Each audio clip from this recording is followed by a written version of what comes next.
Welcome to Global Education Unpacked, podcast where we explore global learning where it comes alive in college classrooms. And I'm your host, Mary Lapidus, and today we have three incredible guests. We're going to have to switch mics a little bit. Bowman, faculty advisor, and faculty here, I want to introduce you. I don't actually know what you teach. Yeah, sure. I teach in liberal arts, so I work with English and ESL, English as a second language. So okay. Every day is global for me. Every day is global for you. And we have Danielle, and then we have Corvin, who has graduated from Harper, and Danielle is just finishing her social transformation capstone projects, and Corvin already finished her project, and we're going to hear about that because it's fantastic what she's doing with that now.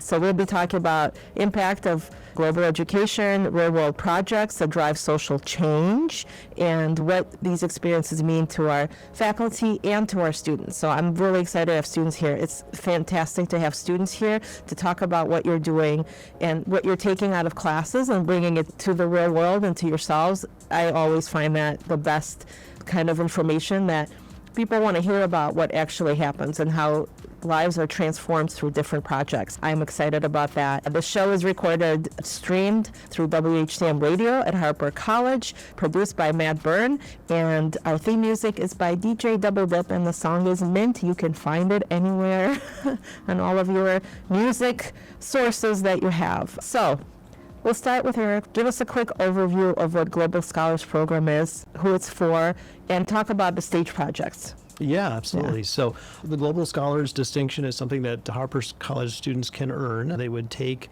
2 courses from a set of courses that have a global infusion in their curriculum, and then they would take the final social transformation capstone course. And in the capstone course, which I teach, the students would be going through a reflective process. So we do an e-portfolio where they look at their past experiences of coursework they've done at Harper, as well as their lived experiences. A lot of our students have really rich lived experiences that they're able to tap into that provide the background for what would be their final capstone project.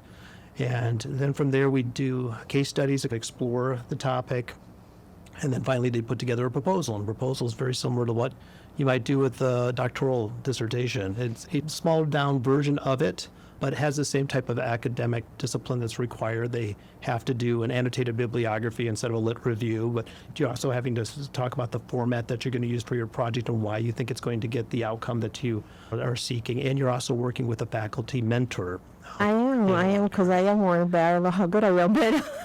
Because I'm like, annotated bibliographies, I haven't done that since college. So it's doing scholarly work at a pretty high level at a community college, and these are students that are really incredibly passionate about a particular project they want to do. What's kind of unique with it is, in many cases, when students take courses at a college, they're kind of in a set curriculum that they have to do whatever is the outcome that's set by the instructor. But in this case, they get to kind of explore what they're really passionate about and then making that into a final project, as long as it's meeting one of the outcomes for social justice or global scholars, depending on which distinction that they're going to do.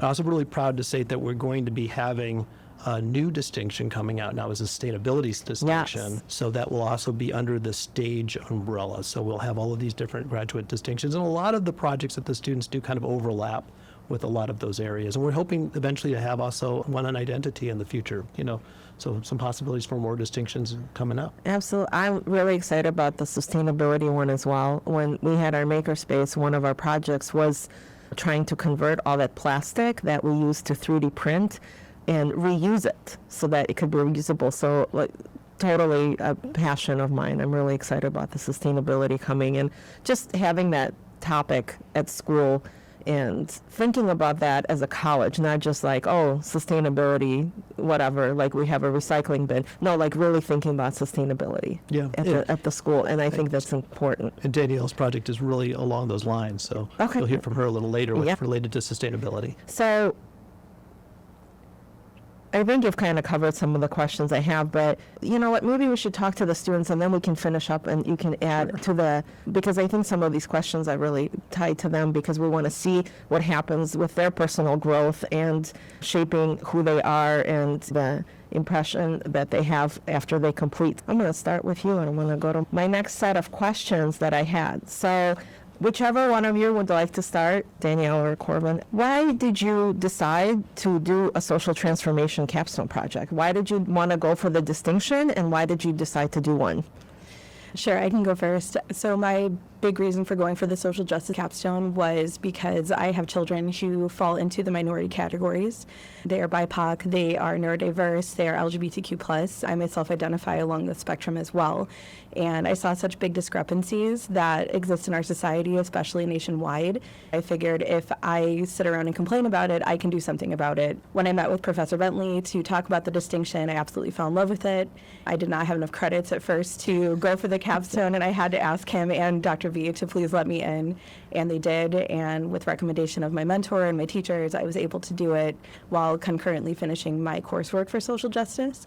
But I absolutely fell in love with the field. It's something very deep in my heart that I care about and I live every day. And so that we have that here at Harper, it just made sense. If I didn't do it, it would have been ridiculous. Well, so you have a lot of personal connections. So what have you done? What was your project? What did you do? So my project was Equity Connect, was advancing mutual aid through advocacy and access. And so I established mutual aid pantries, both digitally and in person, to repurpose resources that we could acquire. So no grant funding, nothing that we were able to use money on, just being able to find resources that would have gone to waste otherwise that are desperately needed in the community and give them to the communities who are suffering the most. So our marginalized community members, our BIPOC, LGBTQ, and women. So where do you get these resources? So a lot of For it free. a lot of it was just asking. So there were big corporations, and now it's a little different now, I can tell you. If you ask, they will give. So if you say, hey, I'm working on this project, I want to establish a mutual aid pantry, I'm trying to assist people in the community, we were getting big donations from big corporations that were giving me toiletries, they were giving me menstrual products, they were giving me pregnancy prevention, anything that I asked for, I was able to find. And it's different now under the new DEA regulations, or DEIA regulations. When I was doing the project, it was such a foot in the door that people are so willing to give and to help if given the opportunity. I think that's like the key thing about all of us, right? It's always like the only thing you can expect when you ask for something is, what's the worst thing we can say is no. Exactly. Right? And most people don't say no when you ask them for stuff. Like in life in general, right? Like when you ask people, like if you need help and you ask people, most people will help.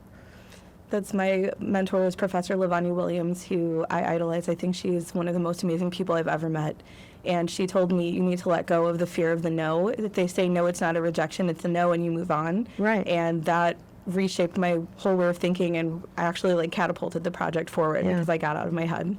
Yes. So you're doing the project now. You're done with school. You've graduated in December, yes? Yes. And so you're continuing this project. I did. So I actually put it into my profession. So Equity Connect became a huge part of my nonprofit. And we are now partnered with different mental health organizations and churches, and we are establishing physical pantries as well as the digital to help people who need it the most. So you don't have to decide between your mental health copay and getting medication, getting frozen meals, getting toiletries. You can just go in, take what you need, no one asks questions, and then also get the care that you need to receive. That's fantastic.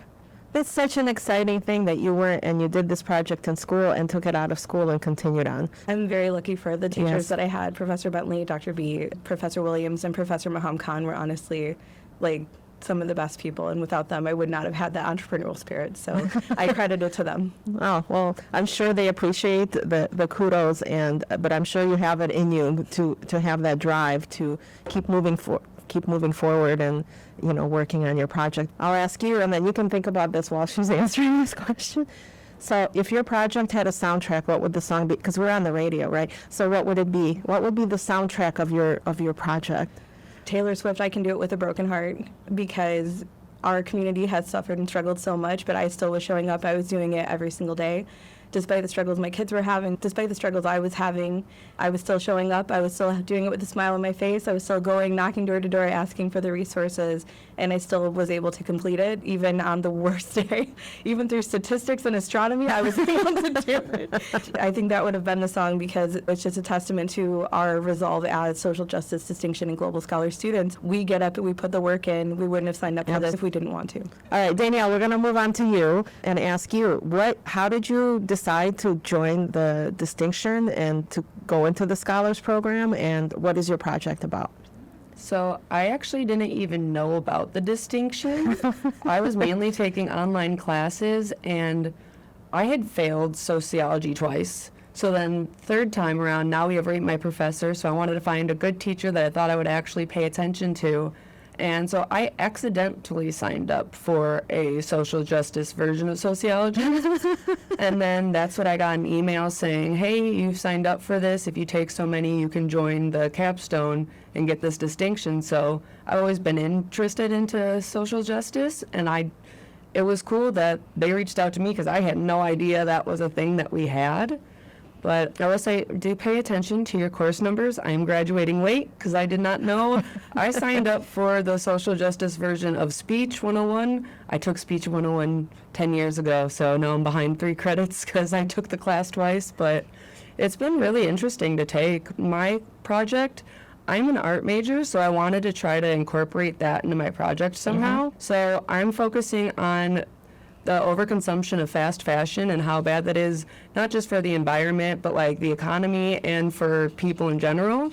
It's a pretty big project, but I'm very much a visual learner, and my piece is only like 5 pounds, but like, I'm not going to unfold it because there's like 24 garments that I ripped up in here, and it makes this giant mural.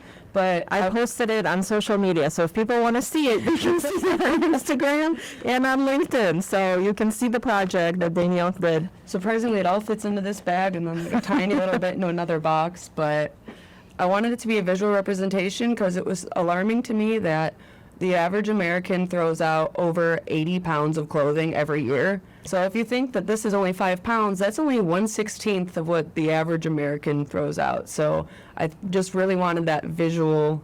And this is throwing away, not just donating it. Throwing away. Yeah. Throwing into the landfills. Yeah. Oh, wow. Oh, wow. I did not realize how bad it was. So, and I definitely overconsume myself. So this was something. I mainly shop at thrift stores though, but still, I still am over consuming, and I know I'm taking away from other families that probably need those clothes more than me. So that's part of the reason why I wanted to look into this project, because I did learn about overconsumption in my sociology class, and that was something that I never even thought about. We actually are being like taken advantage of. They're doing mind tricks on us to believe that we need things that we don't. So. Well, and I think it's not even just needing things that we don't think about repurposing things, right? You know, it used to be old pair of underwear became a rag. We don't do that anymore. We actually buy rags, right?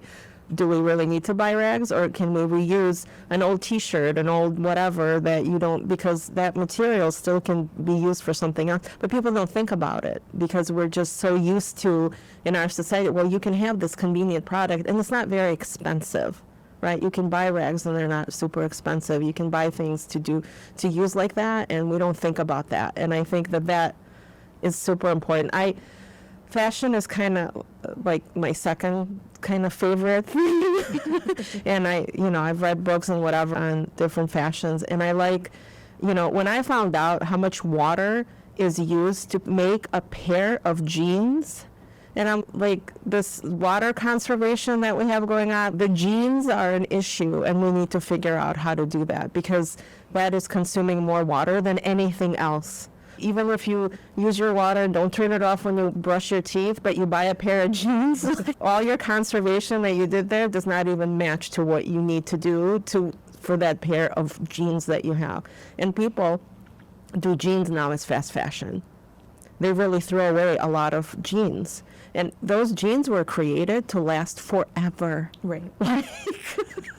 That material is supposed to last forever. Like, you're supposed to keep your jeans, and you don't have to wash them as often as well. Like, and people, and I'm probably very guilty of this, like washing your clothes all the time, because, that's what we're used to. And so I love your project. I cannot wait to hear about it tonight. So you want to tell us what's happening tonight?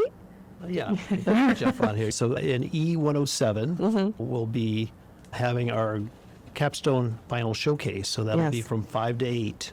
So the community is welcome to come out and check out these wonderful presentations. I tell you, in my 25 years of working at Harper, this has been the best experience teaching this course. I'm jealous. Everyone's going to walk away feeling a lot better Right? for the future Yes. in the hands of these students and moving forward. That's fantastic. So what is going to be the theme song of your project? What would it be?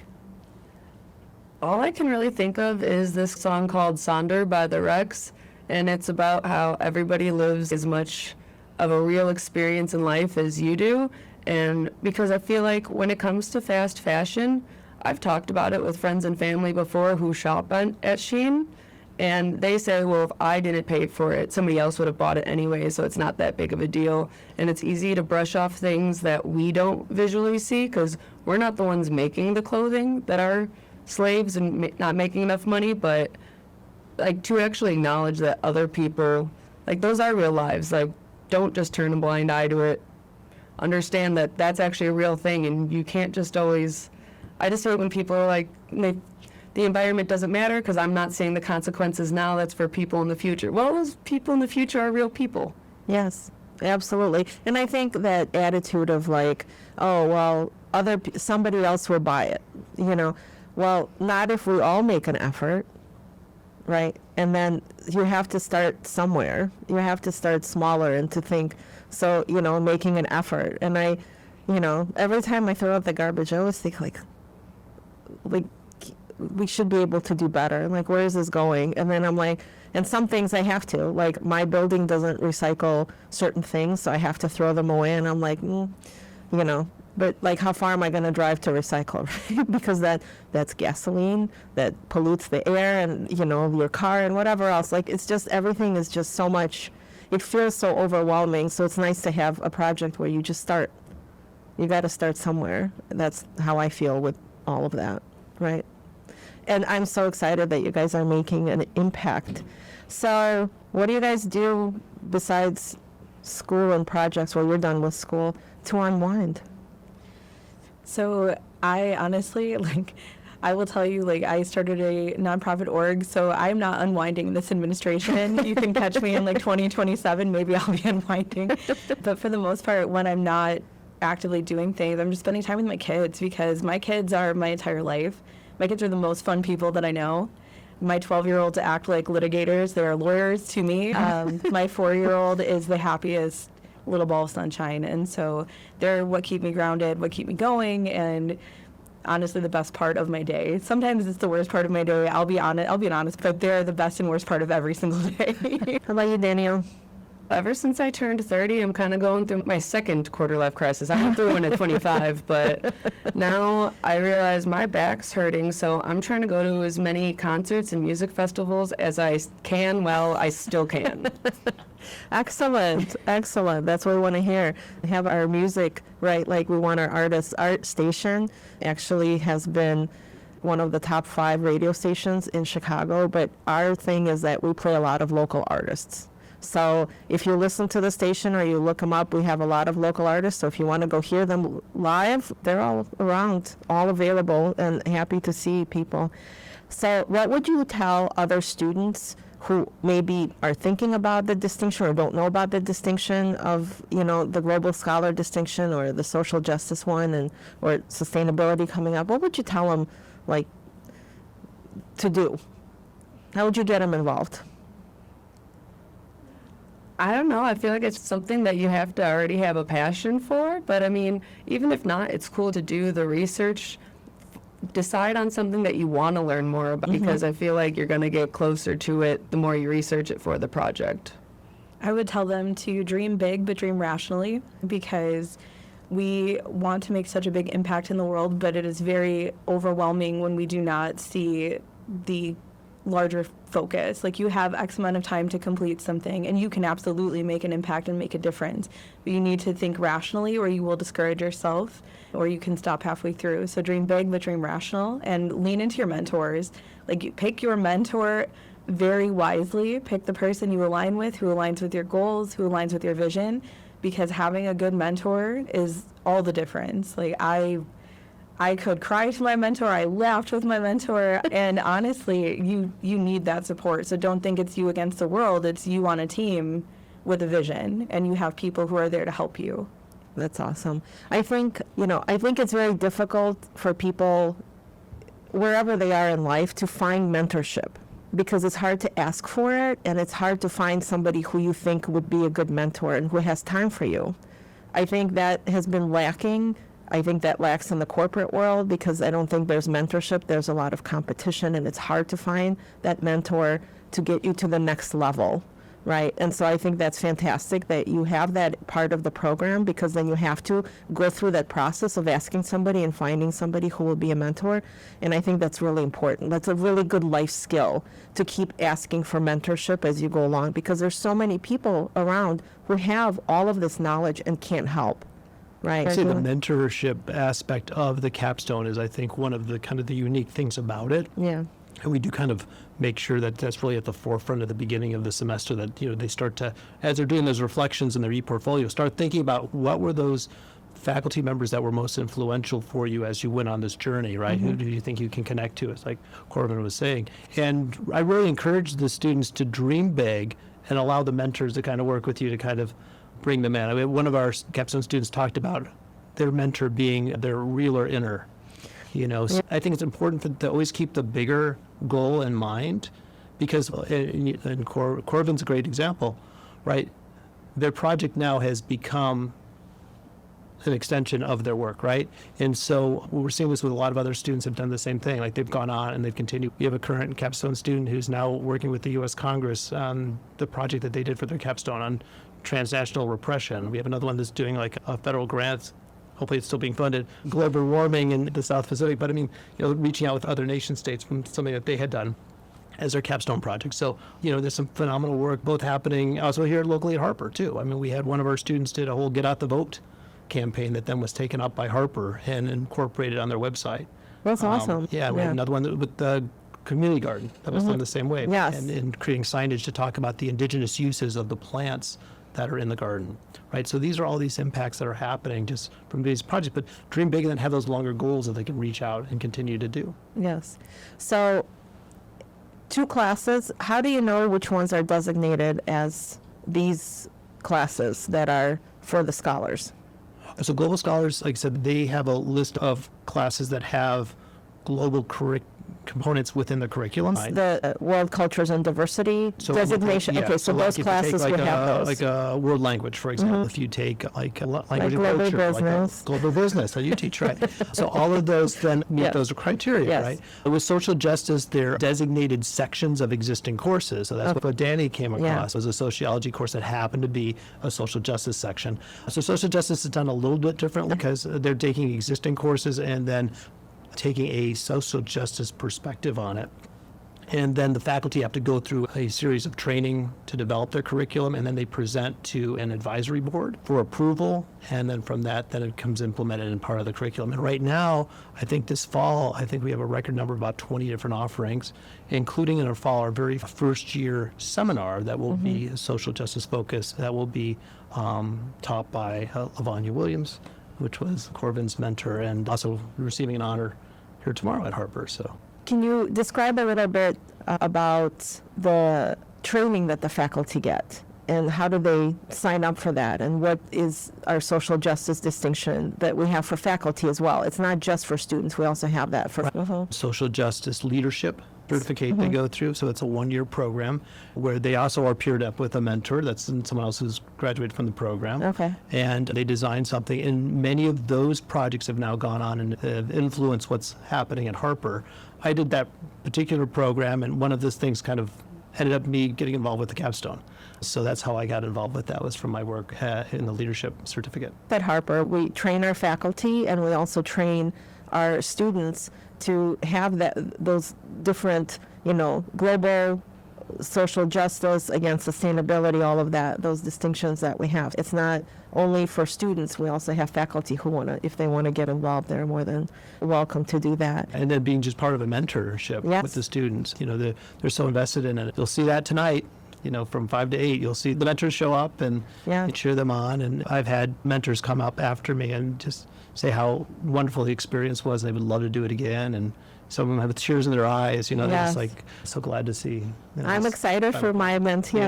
I'm excited to see how she does today.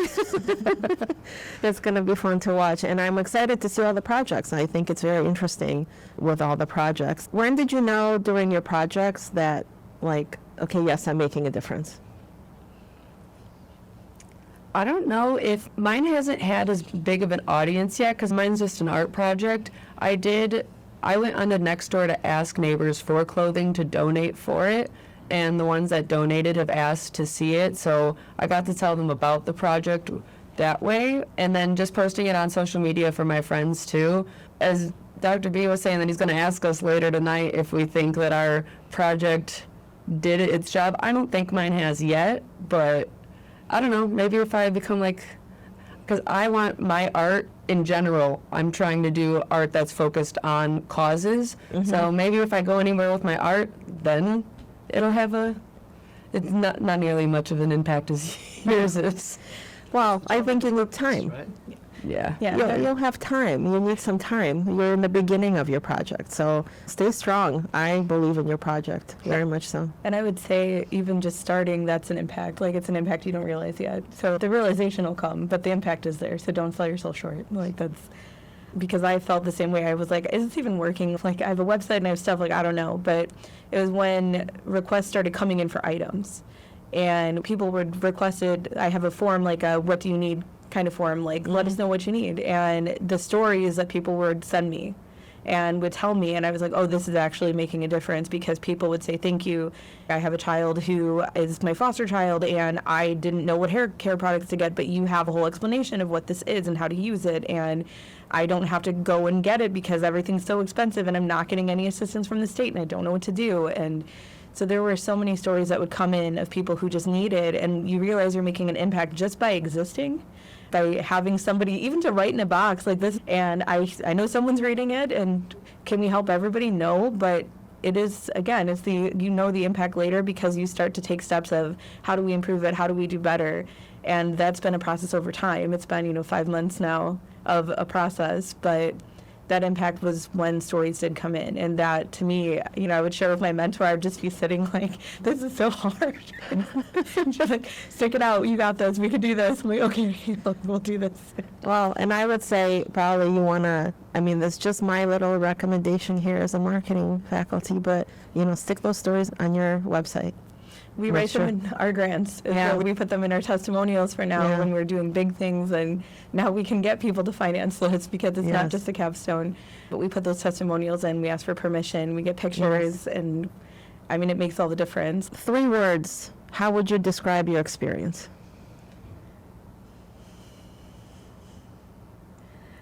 I would I know, I'm putting you on the spot like a faculty would.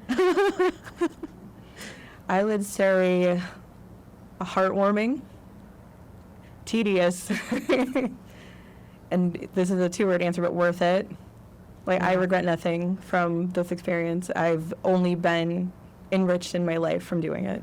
Hard work. Very hard. Tedious, yes. So heartwarming, tedious, but enriching. Yeah. I'm not good with words. I don't know. We'll have to have you make some art to describe your experience. It's difficult thinking of the original idea. That's the hardest part. Yeah.